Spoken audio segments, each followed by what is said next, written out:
মেহরিমা প্রত্যুত্তরে মৃদু হাসে। অকস্মাৎ শ্রেয়া চৌধুরী অসহায় কণ্ঠে বলেন, একটু বেলকুনিতে যে আমার সাথে বসবে মা? তোমাকে আমার অনেক কিছু বলার আছে। শ্রেয়া চৌধুরীর কণ্ঠে স্পষ্ট অনুরোধ ফুটে উঠেছে, কিন্তু মেহরিমার মনে অজানা ভয় এসে জমা হয়।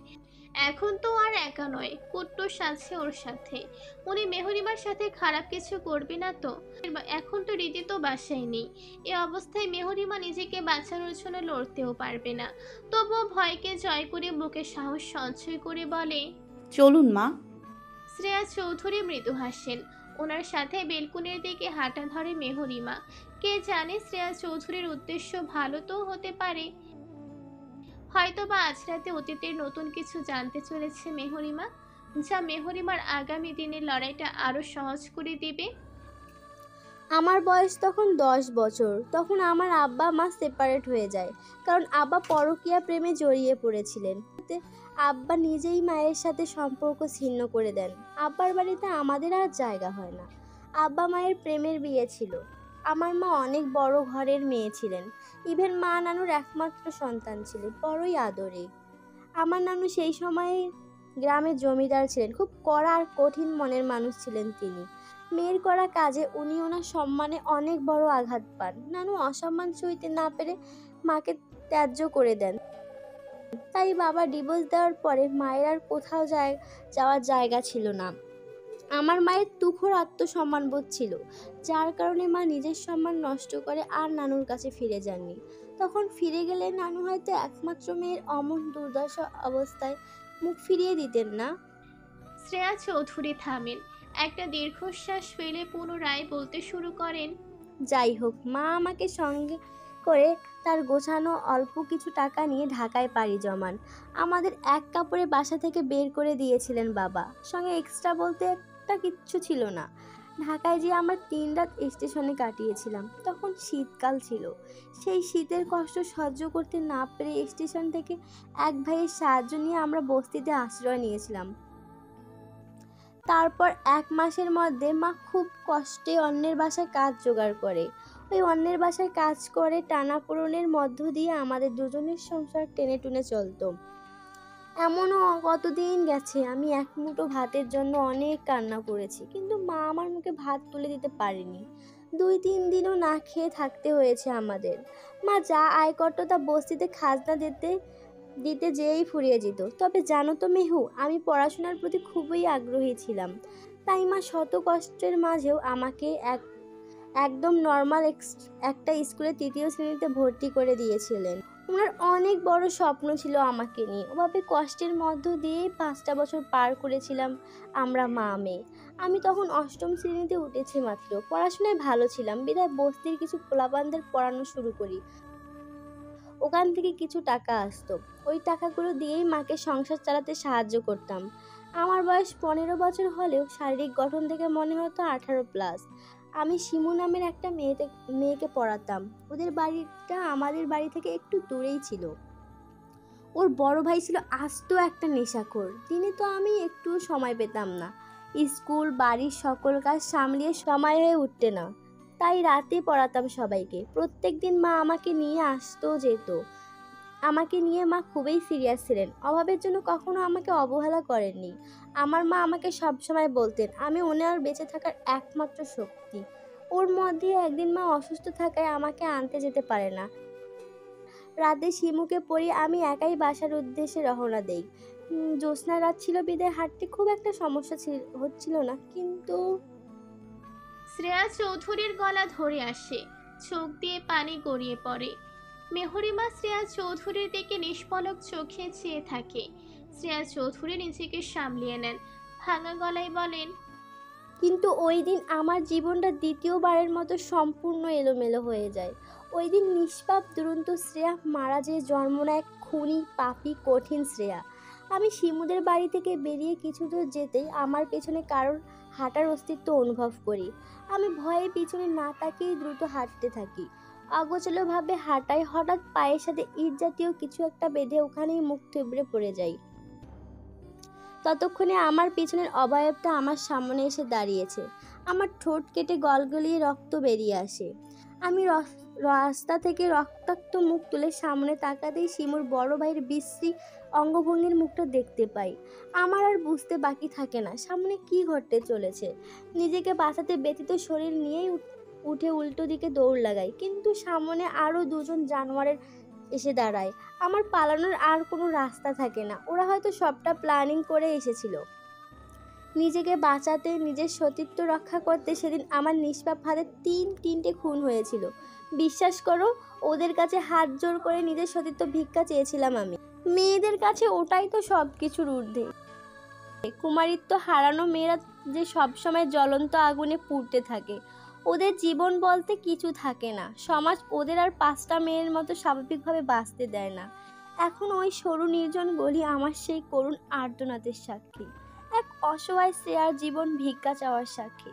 ওদের মধ্যে একজনের কাছে শার্প অনেক বড় একটা নাইফ ছিল, সেটা দিয়ে আমাকে অনেক জায়গায় আঘাত করেছিল, আমাকে মেরে ফেলার থ্রেট পর্যন্ত দিচ্ছিল। আর আমি সুযোগ বুঝে সেই চাকু দিয়েই 3জনের দেহ থেকে মাথাটা আলাদা করে দিই। তখন আমি নিজেকে বাঁচাতে আলাদা একটা শক্তি খুঁজে পেয়েছিলাম। কিভাবে অত বড় কাজ করে ফেলেছিলাম আমি নিজেও জানি না, তবে নরপশুদের নিজের হাতে শাস্তি দিয়েছিলাম। কথাগুলো শেষ করে শ্রেয়া চৌধুরী তৃপ্তিময় হাসেন, যেন খুনগুলো উনি করে আত্মতৃপ্তি পেয়েছিলেন। ওই ঘটনার পরে আমি এক দৌড়ে আমার জখম শরীর নিয়ে বাড়িতে চলে যাই। আমাকে অমন বিধ্বস্ত অবস্থায় দেখতে মা ঘটনা কিছুটা আঁচ করতে পেরেছিলেন। তারপরও আমার মুখ থেকে সবটা শুনে প্রয়োজনীয় কিছু জিনিস সঙ্গে নিয়ে বস্তি থেকে পালিয়ে আসি আমরা। তখন ঢাকা শহরে লুকিয়ে লুকিয়ে থাকতাম। আমাদের থাকার জন্য নির্দিষ্ট কোনো জায়গা ছিল না। যখন যেখানে রাত হতো সেখানেই থেকে যেতাম। আবারও ক্ষুধার কষ্ট শুরু হয়। ওই দিন ধস্তাধস্তিতে আমার পায়ে নাইফ দিয়ে একটা আঁচড় লাগায় ওখানে গভীর ক্ষত সৃষ্টি হয়েছিল। সেখানে পচতে শুরু করে। কিন্তু ট্রিটমেন্ট কিভাবে করব আমরা? পায়ের তীব্র যন্ত্রণা নিয়েই ফুটপাতে পড়ে থাকতাম আমি। মা শুধু কাঁদতো। শেষ জীবনে মা ভিক্ষা পর্যন্ত করেছিলেন আমার জন্য। তখন বস্তিতে তিনটা খুন নিয়ে আগুন ধরে গেছে। বস্তির পরিবেশ গরম। এভাবেই ভয়ে লুকিয়ে থেকে কেটে যায় 1 মাস। হঠাৎ এক রাতে মায়ের শরীরটা খুব খারাপ হয়ে যায়। মুখ দিয়ে রক্ত বমি উঠে আসে।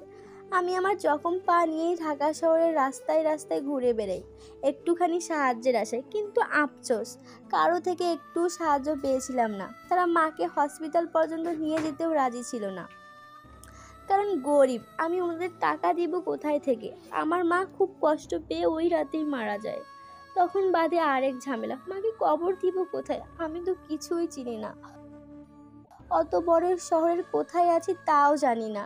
কাকে নিয়ে মায়ের দাফন কাজ সম্পন্ন করব?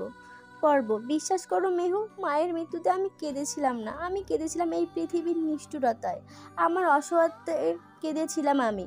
মায়ের মৃত লাশ নিয়ে ফুটপাতে দীর্ঘ একটা রজনী কাটিয়ে দেই আমি। ওই রাতটা আমার জীবনের সবচেয়ে দীর্ঘতম রাত ছিল। সকাল হলে ওখানকার কিছু রিক্সাওয়ালা মামারা মিলে মায়ের লাশ দাফনের ব্যবস্থা করেছিল। আমার মাকে আমি শেষ গোসল করাতে পারিনি। কাপড়ের কাপড়টাও অন্যের টাকা দিয়ে কিনেছিলাম। আমার মায়ের ব্যর্থ একটা মেয়ে আমি। আমি তাকে কিছু দিতে পারিনি। আমার মা জীবনে একটুও শান্তি পায়নি। আমার মা। শ্রেয়া চৌধুরী নিজের কথা শেষ করতে পারেন না, হাউমাউ করে ডুকরে কেঁদে ওঠেন। আহা, সেই কান্না ছাড়া 1 সমুদ্র সমান বেদনায় লুকিয়ে আছে। কি হৃদয় বিদারক সুরের সেই কান্নার! মেহরিমার চোখের পানি আর বাদ মানে না, অযত্নে গাল বেয়ে গড়িয়ে পড়ে। নিস্তব্ধ রাতের পরিবেশ যেন আরো গম্ভীর রূপ ধারণ করে। অদূরে একদল কুকুর করুণ সুরে ডাকতে থাকে। গাছের মগডালে বসে থাকা পেঁচাটাও ভয়ঙ্কর ধ্বনি তুলে ডেকে ওঠে। ওই অবলা পশুগুলোও যেন শ্রেয়া চৌধুরীর যন্ত্রণায় ব্যথিত। তাহলে মেহরিমা জলচ্যান্ত একটা মানুষ হয়ে কেন ব্যথিত হবে না? আহা জীবন! এই ক্ষণস্থায়ী জীবনে আমাদের কত কিছুই না সহ্য করতে হয়।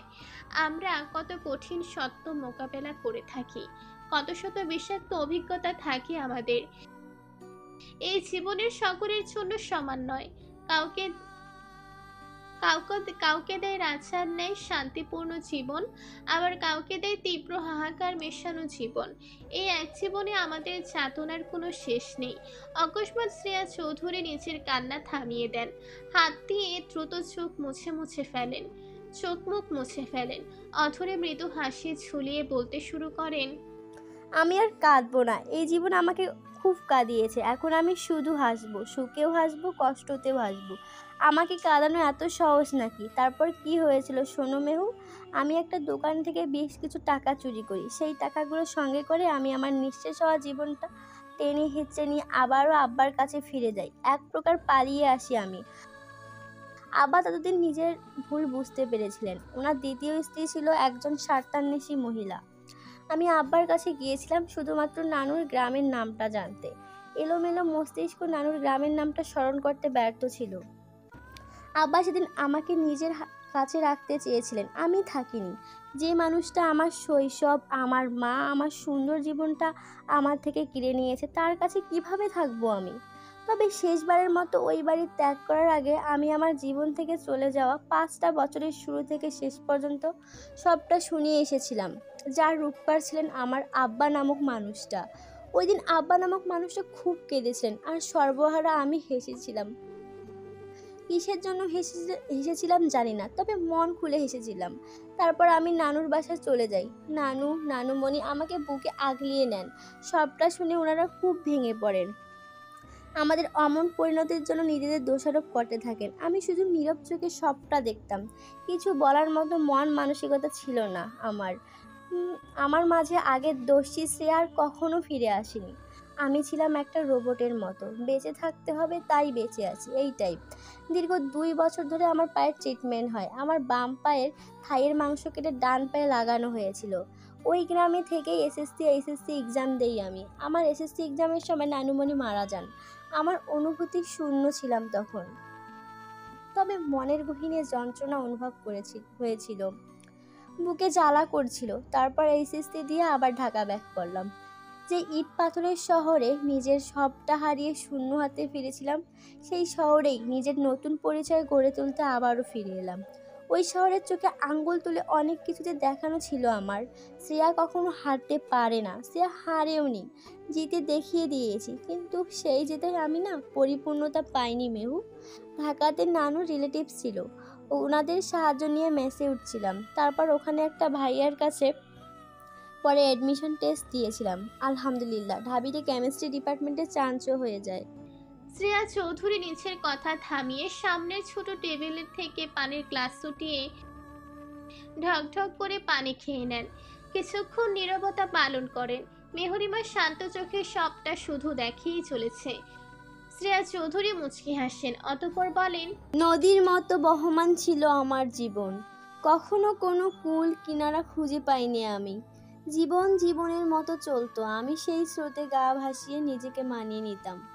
সব সময় জোয়ার ভাটার ন্যায় উত্থান পতন ঘটেছে আমার জীবনে। এমন করে হঠাৎ একদিন আমার রসকসহীন মরুভূমির ন্যায় জীবনের আগমন ঘটে আরিফের। আরিফ আমার জীবনে এসেছিল বসন্তের আগমনী বার্তা নিয়ে।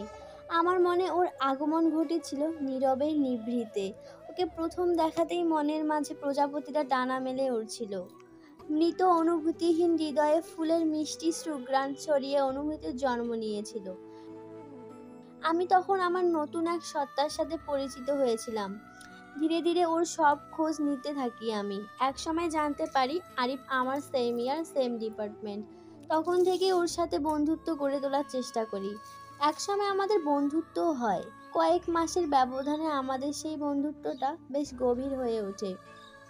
ও আমাকে খুব কেয়ার করতো, কিন্তু সেটা শুধুমাত্র একজন ভালো বন্ধু হিসাবে।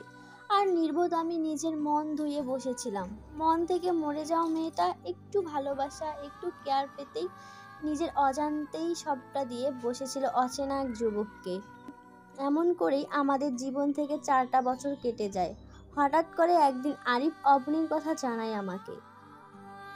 অবনীকে নাকি ও ভালোবাসে, নিজের থেকেও অনেক বেশি। অবনী নাকি ওর শখের নারী। সেদিন আমি সবটা শুনেছিলাম, শুধু কোনো প্রত্যুত্তর করিনি। বুকে বয়ে চলেছিল সমুদ্রের উত্তাল ঢেউ। তীব্র ঝড়ের কবলে পড়েছিল আমার হৃদয়। কী বার বলতাম, নিজের শখের পুরুষের মুখ থেকে তার শখের নারীর কথা শোনা যে বড্ড পীড়াদায়ক। বিষয়টা আমি একদমই মেনে নিতে পারছিলাম না। দিন রাত এক করে অনেক ভেবেচিন্তে সিদ্ধান্ত নিয়েছিলাম আরিফকে ভুলে যাব। আমার পোড়া কপালে সুখটুক নেই, তাই ওর সাথে দূরত্ব বাড়িয়ে দেই আমি। কিন্তু ওই ছেলেটা সেটাও সহ্য হয় না। ইনিয়ে বিনিয়ে শুধু আমার সাথে কন্ট্যাক্ট করার চেষ্টা করতো। তার কিছুদিন পরে ও ক্যাম্পাসে দাঁড়িয়ে আমাকে জানায় অবনী অ্যাডমিশন টেস্ট দিতে আসবে ঢাকাতে, আমার কাছে রাখতে হবে ওকে। আমি ডিরেক্ট না করে দিই, বলি আমার কাছে রাখতে পারবো না। ও আমাকে কত শত কাহিনী করে মানায়, ঘুরতে পর্যন্ত নিয়ে যায়।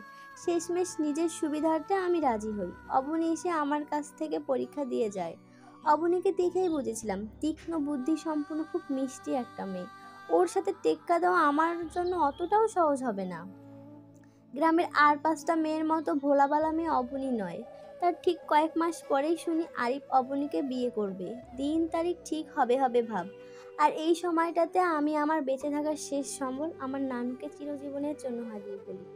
নানুর মুখটা শেষবারের জন্য আমি দেখতে পারছিলাম না। নানু মারা যাওয়ার 1 সপ্তাহ পরে আমি চিঠি পেয়েছিলাম। বিশ্বাস করো মেহু, তখন আমি আমার মাঝে ছিলাম না। নিজেকে কেমন পাগল পাগল লাগতো। আমার মাঝে আবারও 9 বছর আগের সেই রাতের হিংস্রতা ফিরে আসে। সর্বহারা আমি আমার শেষ ভালোবাসা হারাতে এক বিন্দুও রাজি ছিলাম না। মনের মাঝে নতুন এক শ্রেয়ার আবির্ভাব ঘটে। মস্তিষ্কে শুধু একটা কথাই ঘুরপাক করতে থাকে, আরিফকে আমার লাগবেই, অ্যাট এনি কস্ট। মেতে উঠি ধ্বংসাত্মক খেলায়। আর সেই হিংস্রতা থেকে আপনি এতগুলো মানুষের জীবন শেষ করে দিলেন মা। কেন মেতে উঠলেন এমন ধ্বংসাত্মক খেলায়? মেহরিমা কথায় শ্রেয়া চৌধুরী উচ্চশব্দে হেসে ওঠেন। হাসতে হাসতে ওনার চোখ দিয়ে বর্ষণ নামে। সেইভাবেই বলেন, তুমিও অন্যদের মতো আমার হিংস্রতা দেখলে, কিন্তু আমার কষ্টগুলো যন্ত্রণাগুলো দেখলে না। আমি তো গ্রামের অতি সাধারণ একটা মেয়ে ছিলাম মেহু। আর 5টা মেয়ের মতোই সুন্দর একটা জীবনের স্বপ্ন দেখেছিলাম। সামান্য 15 বছর বয়সে আমার সাথে কি ওগুলো হওয়ার ছিল? ওই তিক্ত অভিজ্ঞতা কি হওয়ার ছিল? ওই 5টা বছরের স্মৃতি এখনো আমার মস্তিষ্কে রক্তক্ষরণ করে। এই পৃথিবীর স্বার্থপরায়ণ মানুষেরা আমাকে ভালো থাকতে দেয়নি। এই পৃথিবীর নির্মমতা আমাকে হিংস্র বানিয়েছে, আমার নিষ্পাপ মনটাকে মেরে ফেলেছে। মেহরিমা মলিন দৃষ্টিতে শ্রেয়া চৌধুরীর দিকে তাকিয়ে থাকে। মুখ দিয়ে কোনো শব্দ উচ্চারণ হয় না। সামনে বসা মধ্যবয়স্ক মা সমতুল্য নারী কেবলমাত্র পরিস্থিতির কবলে পড়েই এই ধ্বংসাত্মক খেলায় নেমেছে। উনিও তো মেহরিমার মতো সব হারিয়ে শূন্য। তবে এই খেলায় জিত হবে কার? ভাগ্য কার সহায় হবে? মেহরিমা শ্রেয়া চৌধুরীকে নিয়ে ভাবনার অতলে হারিয়ে যায়। তৎক্ষণাৎ মেহরিমার মনের এক কোণে থেকে একটা কথা ভেসে আসে। ভিলেন আরেন্ট বর্ণ, দেয়ার মেড। আমি যখন সব হারিয়ে সর্বশ্রান্ত, তখন আমার পাশে এসে দাঁড়ায় মামুন তালুকদার। মামুনও আমার ডিপার্টমেন্ট, ইভেন সেম ইয়ার ছিল। তখন মামুনের সাথে আমার সখ্যতা গড়ে ওঠে। আরিফ কেন যেন মামুনের সাথে আমাকে সহ্য করতে পারতো না। মূলত মামুনের সাথে মিশতে নিষেধ করতো। কিন্তু ওই প্রথম আমি আরিফের কথা অমান্য করি। আমার খারাপ সময়ের সঙ্গী হয় মামুন। মামুন আমার অতীতের সবটা জেনে বড় ভাইয়ের মতো আমার দিকে সাহায্যের হাত বাড়িয়ে দেয়। বাকিটা পথ ওর পরিকল্পনা মতোই পাড়ি দিয়েছি আমি। শ্রেয়া চৌধুরীর বুক ছিঁড়ে দীর্ঘশ্বাস বেরিয়ে আসে। সেই দীর্ঘশ্বাস মিশে আছে এক বুক আর্তনাদ। মামুন যখন জানতে পারে আমি আরিফকে ভালোবাসি আর আরিফ অন্য মেয়েকে ভালোবাসে, তখন মামুন বিভিন্ন উপায়ে আরিফের সাথে ঘনিষ্ঠ হয়ে বন্ধুত্ব গড়ে তোলে। আরিফের সাথে গ্রামে যে পুঙ্খানুপুঙ্খভাবে সব খোঁজ খবর নিয়ে ঢাকা ব্যাক করে। মামুন আমাকে সবটা জানায়। এও বলে যে অবনীর দুর্বলতা অতসী শেখ। আমাদের টার্গেট তখন অবনী ছেড়ে অতসী শেখ হয়। আরিফের ভাই অতসীর হাজবেন্ড আয়মান চৌধুরীর খোঁজ নেই আমরা দুজন। আয়মান ওর প্রথম স্ত্রীকে নিয়ে আনন্দপুর গ্রামের জেলা শহরে থাকতো। আমরা প্ল্যান সাজাই, আয়মানকে আমরা মেরে দিব আর আরিফের কাছে মিথ্যা প্রমাণ সহ অবনীকে দোষী বানাবো। তখন অবনীকে কখনোই বিয়ে করবে না আরিফ, কারণ আয়মান আরিফের কলিজার টুকরা ছিল। ভাই কম, একটা সন্তানের মতো মানুষ করেছে আয়মানকে। মামুন শহরে যে বেশ কিছু টাকার বিনিয়োগে একজন স্টকার রেখে আসে। 1 সপ্তাহের মাঝেই স্টকার থেকে আমরা চিঠি পাই, আয়মানের ওয়াইফ বাবার বাসায় যাবে শীঘ্রই, আমরা যেন ওখানে চলে যাই। নিউজটা পেতেই আমরা শহরের উদ্দেশ্যে রওনা দিয়ে দিই। আরিফ তখন গ্রামে ছিল। ও ততদিনে অবনীর প্রতি অনেক বেশি আসক্ত হয়ে পড়েছে। অবনীকে এক পলক না দেখলে নাকি ওর রাতে ঘুম হয় না। আরিফের কথাগুলো আমার কাটা গায়ে নুনের ছিটে দিত। তারপর আমরা শহর যে আমাদের প্ল্যান মতো গভীর রাতে আয়মানের বাসায় যাই। আয়মান একতলা বিশিষ্ট একটা ভাড়া বাড়িতে থাকতো, কিন্তু ওখানে যে আমরা দুজনই অবাকের সপ্তম পর্যায়ে পৌঁছেছিলাম। ওখানে উপস্থিত ছিল স্বয়ং অতসী। মামুন গ্রামে অতসীকে দেখেছিল বিদায় ওকে চিনতে অসুবিধা হয়নি। আয়মানের বুকে প্রথম ছুরি আঘাত করেছিল অতসী নিজেই, তবে ভালোবাসার মানুষকে মারতে ব্যর্থ হয়েছিল। আয়মানকে হত্যা করে অতসীকে ভুলভাল বুঝিয়ে আমাদের সাথে নিয়ে সেই স্টকারের বাড়িতে উঠেছিলাম আমরা। অতসী তখন কেমন একটা অদ্ভুত আচরণ করত। দিন দুই পরে আমরা বুঝতে পেরেছিলাম অতসী নিজের ভালোবাসার মানুষটার মৃত্যু সহ্য করতে না পেরে মানসিক ভারসাম্য হারিয়েছে। ওর দ্বারা আর ওই ঘটনা প্রকাশের কোনো সম্ভাবনা ছিল না, তবে আমাদের মনের মাঝে ভয় তো ছিলই। বলে না, চোরের মন পুলিশ পুলিশ। তাই আমরা শেষ সিদ্ধান্ত নেই অতসীকেও মেরে দেব। অতসীর শ্বাসরোধ করে মেরে তোমাদের এই বিষ্ণু নদীতে ভাসিয়ে দিয়েছিলাম আমরা। মারার সময় অতসী মুচকি হেসেছিল। ওর অচল মস্তিষ্ক হয়তো উপলব্ধি করতে পেরেছিল ওর ক্লেশপূর্ণ ব্যর্থ জীবন অবশেষে সমাপনী রেখা টানতে চলেছে। ওকে ওর নিষ্ঠুর নিয়তি থেকে মুক্তি দিতে চলেছি আমরা। নিষ্পাপ অতসী সহ ওর অনাগত বাচ্চাকে মেরে আমি রাতে ঠিকমতো ঘুমাতে পারতাম না। কত শত রাত ভয়ঙ্কর স্বপ্ন দেখে জেগে উঠেছি আমি। অতসী যেন প্রতি রাতে আমাকে নিয়ে আসতো। ওর নিষ্পাপ বাচ্চার কান্নার শব্দ আমাকে সবসময় তাড়া করে বেড়াতো। আমি শুয়েও দু চোখের পাতা এক করতে পারতাম না। নির্ঘুম কাটতো আমার রজনী। পুরো শহর যখন গভীর তন্দ্রায় তলিয়ে থাকতো, তখন আমি নিশাচর প্রাণীদের সাথে জেগে থাকতাম।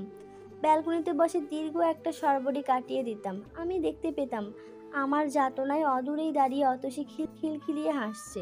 সেই হাসিতে যেন মুক্ত ঝরে পড়তো। অমন সুন্দরী মেয়ে আমি জীবনে খুব কম দেখেছি। আমার জন্য সেই সব দিনগুলো খুবই দুর্বিষহ হয়ে উঠেছিল। আর হ্যাঁ, আমাদের সাথে চৌধুরী পরিবারের একজন সদস্য শুরু থেকে শেষ পর্যন্ত ছিল। ওর সাহায্য ছাড়া এত কিছু করা আমাদের পক্ষে সম্ভব ছিল না। মেহরিবার চোখ মুখ কঠিন হয়ে ওঠে। চাহনিতে অগ্নিস্ফুলিঙ্গ ছড়ছে। চোখের কার্নিশ পেয়ে নোনা পানি গড়িয়ে পড়ে। তা দেখে শ্রেয়া চৌধুরী মলিন হেসে পুনরায় বলতে শুরু করে, এভাবেই প্ল্যান অনুযায়ী সব কাজ শেষ করে আরিফের কাছে অবনীকে দোষী বানিয়ে দেই আমরা। অবনী তার মধ্যে দুদিন মিসিং ছিল, অতসীকে খুঁজতে বেরিয়েছিল, আর আমরা সেটাই আমাদের কাজে লাগিয়ে দেই। এমনিতেও অতসীর সাথে করা অন্যায়ের জন্য আয়মানের উপর একটা ক্ষোভ জমেছিল অবনীর মনের গহীনে। সেটা গ্রামের সবাই কম বেশি জানতো। আরিফ নিজের আদরের ভাই হারিয়ে তখন আত্মভোলা। ওর ওই এলোমেলো মস্তিষ্কে অবনীকে নিয়ে বিষ ছড়িয়ে দিয়েছিলাম। বলেছিলাম আয়মানকে অবনী হত্যা করেছে, আর সেটা সহ্য করতে না পেরে অতসী নদীতে ডুব দিয়ে মারা গেছে। আমাদের প্ল্যান সাকসেসফুল হয়েছিল। সবটা জেনে আরিফের অন্তরাত্মা প্রতিশোধের আগুন জ্বলে ওঠে। মস্তিষ্ক অবনীর সাথে নীরব যুদ্ধ ঘোষণা করে বসে। আরিফ অবনীকে বিয়ের প্রস্তাব দিয়ে বিয়ের আসরে পবিত্র মনের মেয়েটাকে ফেলে রেখে ঢাকাতে চলে যায়। এদিকে নির্দোষ মেয়েটা জানতেও পারে না তার সাথে এমন অবিচারের কারণ কি। নিজের কোনো ভুল না থাকা সত্ত্বেও আত্মসম্মান খুইয়ে বসে পাপহীন মেয়েটা। যাই হোক, সবটা আমাদের প্ল্যান মোতাবেক হলেও আরিফের মনে নিজের জন্য জায়গা করে নেওয়াটা অতটাও সহজ ছিল না। আরিফ ঢাকা ব্যাক করে আমাদের সাথে দূরত্ব বাড়িয়ে দেয়। নিঃসঙ্গ জীবন কাটাতে শুরু করে। মেইন কথা, ও জেদে পড়ে অবনীর সাথে অমনটা করেছিল। ওর মন মস্তিষ্কে তখন সমুদ্রের উত্তাল ঝড় বয়ে চলছে। যখন জানতে পারে অবনীর বিয়ে হয়ে গেছে, তখন ওর পাগলামি আকাশ ছোঁয়া। আয়মান সহ একমাত্র ভালোবাসা অবনীকে হারিয়ে বড্ড উন্মাদ হয়ে গেছিল। ওর জন্য দিনরাত সব এক ছিল। বদ্ধ অন্ধকারাচ্ছন্ন রুমে নিজেকে আটকে নিয়েছিল। এভাবেই 6 মাস কেটে যায়, কিন্তু আরিফের মাঝে কোনো পরিবর্তন আসে না। আমি নিজের প্রতি আরিফের এই ইগনোর সহ্য করতে না পেরে আবারও মেতে উঠি ঘৃণ্য খেলায়। যার জন্য এত কিছু করলাম, নিষ্পাপ আমিটা এতগুলো পাপের বোঝা মাথায় নিলাম, তাকে কি করে জীবন থেকে চিরতরে হারিয়ে যেতে দেই? ওর মধ্যেই একদিন আমি মামুনের বলা কথা অনুযায়ী আরিফের বাসায় যাই। আরিফের খাবারের সাথে ঘুমের ঔষধ মিশিয়ে দিয়ে নিজের কুমারিত্ব হারানোর ড্রামা করি। সেই ঘটনার পরে আরিফ মনের বিরুদ্ধে যেয়ে আমাকে বিয়ে করতে বাধ্য হয়। বিয়ের পর ও আমাকে একটা বছর কোনো স্পর্শ করছিল না। আমাদের বেডরুম আলাদা ছিল, তবুও আমি কখনো ধৈর্যহারা হইনি। এত করে কষ্ট করে পাওয়া আমার শখের পুরুষকে এত সহজে কি করে হারাতে দেই বলো তো? আর তোমরা কি না আরিফকেই আমার থেকে কেড়ে নিতে চাচ্ছ? আপনাদের প্রত্যেকের পরিণতি খুব করুণ হবে। মেহরিবার শান্ত তেজে কণ্ঠস্বর, অথচ তা যেন শ্রেয়া চৌধুরীর উপর কোনো প্রভাবই ফেলে না। উনি উল্টো মুচকি হেসে বলেন, সেটা দেখার জন্য তাহলে তো শেষ পর্যন্ত ওয়েট করতে হয়, ঠিক বলছি না? অতীত আবারও পুনরাবৃত্তি হবে, শুধু এবারে আমার মা অবনী শেখের জায়গায় আপনি থাকবেন। আমার সাথে পারবে না মেয়ে। আমি আমার ধ্বংস সচক্ষে দেখেও হাসি, আর তুমি আমাকে সর্বহারা হওয়ার ভয় দেখাও। হুম, আপনার মনে অলরেডি মেহরিমা নামক ভয় ঘর বেঁধেছে। ভয় নামক কোনো শব্দ আমার হৃদয় স্পর্শ করতে পারে না। আবেগের বশে সবটা বলে খুব ভুল করলেন মা। ওহো, ভুল নয়। তোমাকে রহস্যের দিকে আরেক ধাপ এগিয়ে দিলাম। প্রতিদ্বন্দ্বী সমান সমান না হলে লড়ে মজা আছে নাকি? তবে তোমার এত তেজস্বী রূপ আমি অনেক এনজয় করেছি। এবার দাবার চাল না হয় সামনাসামনি দেওয়া হবে। শ্রেয়া চৌধুরীর কথায় মেহরিমা উচ্চস্বরে হেসে ওঠে, যেন কোনো কৌতুক শুনছে। ঠোঁট দিয়ে চুক চুক শব্দ করে কষ্ট পাওয়ার ভান করে বলে, ইস মা, আপনার হার দেখতে খুব খারাপ লাগবে আমার। ইউ নো মা, মেহরিমা কখনো হারতে শেখেনি। আপনাদের সবগুলো মাথার ভাবনা যেখানে শেষ সেখান থেকেই মেহরিমার ভাবনা শুরু। আমি অতসী কিংবা অবনী শেখ নই, আমি মেহরিমা শেখ। নিজের ভালোবাসার মানুষকে হারানোর জন্য প্রস্তুতি নেন। খুব শীঘ্রই কোনো একটা পেপারে সাইন করতে হবে আপনাকে। আপনাকে সর্বশান্ত করে তবেই আমি ক্ষান্ত হব। ভুল করছো মেয়ে। আরিফকে আমার থেকে দূরে সরানোর চেষ্টা ভুলেও করো না। মেহরিমা ঠোঁটে কুটিল হাসি ঝুলিয়ে বলে, আজকের এই পরিস্থিতির জন্য আপনি নিজেই দায়ী মা। এবার যা ঘটবে সেটা আপনার জন্য মোটেও ভালো হবে না। চ্যালেঞ্জ করছো আমাকে? Challenge accepted.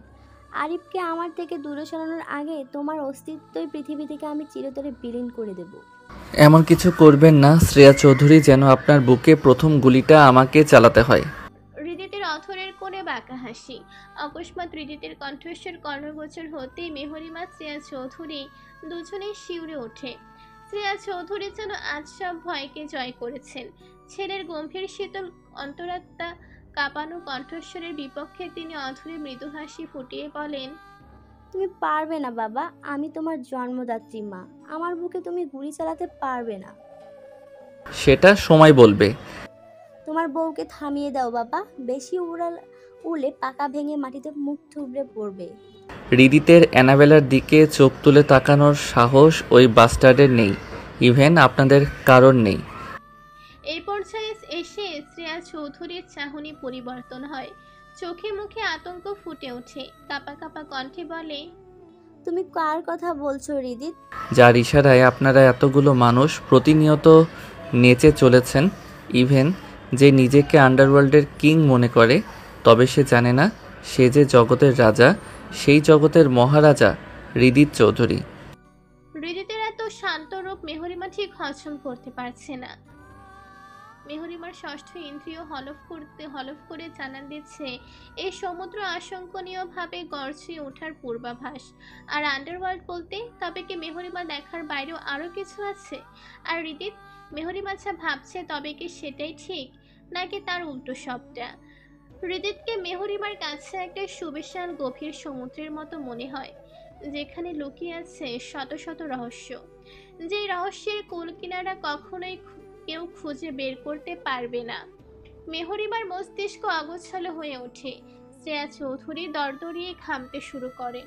কিছু একটা ভেবে বলেন, তাহলে কি তুমি সেই স্ট্রেঞ্জার? শ্রেয়া চৌধুরী ভয়ার্ত আশ্চর্যান্বিত কণ্ঠস্বর। হৃদিত শ্রেয়া চৌধুরীর কথায় কোনো প্রত্যুত্তর করে না। ভাব এমন যেন কথাটা শুনেইনি। মেহরিমার দিকে পূর্ণ দৃষ্টি মেলে তাকায়, মুখে বলে, আমি ত্রিধুকে রাতের খাবার রুমে নিয়ে আসতে বলেছি, তুই ফ্রেশ হয়ে আয়। মেহরিমা নিচের মাঝে নেই, অন্যমনস্ক হয়ে আকাশের দিকে এক দৃষ্টিতে তাকিয়ে আছে। হৃদিত মেহরিমার মস্তিষ্কে বয়ে চলা ঝড় অনায়াসে বুঝতে পারে। শ্রেয়া চৌধুরীর দিকে তাকাতেই উনি কি বুঝে কে জানে। কিছুক্ষণ ঝিম মেরে বসে থেকে এলোমেলো পায়ে ঘর থেকে বেরিয়ে যান। শ্রেয়া চৌধুরী পা ছোড়া ক্রমশ অবশ্যই আসছে। হাঁটার এক বিন্দুও শক্তি পাচ্ছে না। মনের মাঝে উকিঝুঁকি দিয়ে চলেছে নিজের করুণ অতীত, বর্তমান আর ভবিষ্যৎ। সেটা নিশ্চয় ওনার জন্য সুখকর হবে না। ওনার বিচক্ষণ ছেলে সবার থেকে এক ধাপ এগিয়ে নতুন চাল দিয়ে বসে আছে। তবে কি ওনার সব হারিয়ে আবারও সর্বশান্ত হওয়ার সময় এসে গেছে? কিন্তু হৃদিত এত গভীরে প্রবেশ করলোটা কিভাবে? শ্রেয়া চৌধুরী বুঝতে পারছেন হৃদিত এবার গোড়া থেকে সব ঝঞ্ঝাল পরিষ্কার করে তবেই ছাড়বে। হৃদিতকে এতটা হালকাভাবে নেওয়া ওনাদের কখনোই উচিত হয়নি। তবে এত সহজে তো হাল ছেড়ে দেওয়া যাবে না।